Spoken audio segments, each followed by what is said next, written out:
All right, we're looking at number 23 in section 8.4, and the biggest thing that I see, there's a couple ways to go about doing this one, but I look at this and I don't see a good way to integrate this. So I start thinking, can I factor something out? Because there's no du over u because of the addition, and so I start factoring something out. I think I'm just going to factor out an e to the x.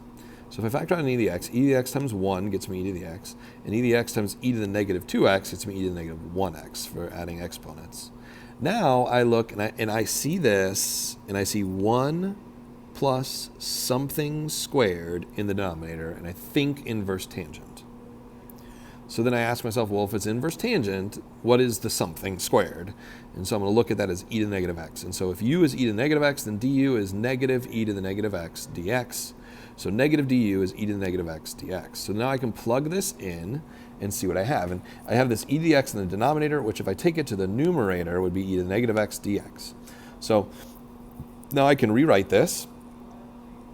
And it's going to be the integral of negative du over 1 plus u squared, which is going to be the opposite of the inverse tangent of u, which of course is going to be just the opposite of the inverse tangent of e to the negative x.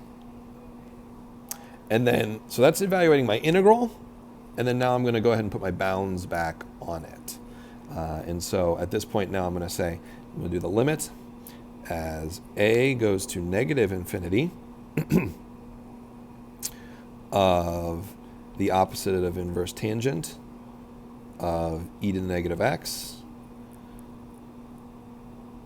evaluated from a to 0, and then plus the limit as b goes to positive infinity of the opposite of the inverse tangent of e to the negative x, of course, from 0 to b. And I start plugging these in. When I plug in 0, I get the limit as a goes to negative infinity of the opposite of the inverse tangent of e to the 0 is, of course, going to be 1. So then plus, because I have minus the opposite, the inverse tangent of 1 over e to the a, and then plus the limit as b goes to infinity of the opposite of the inverse tangent, e to the negative b, so 1 over e to the b, plus the inverse tangent of e to the 0 is just 1. Okay, and if I go ahead and I start figuring these out, this first term here is, of course, going to be the opposite of the inverse tangent of 1. The inverse tangent of 1 is pi over 4, so it's negative pi over 4. Plus, now a is going to negative infinity, which means it puts us back on top, and e to the infinity. The inverse tangent of infinity is going to be pi over 2.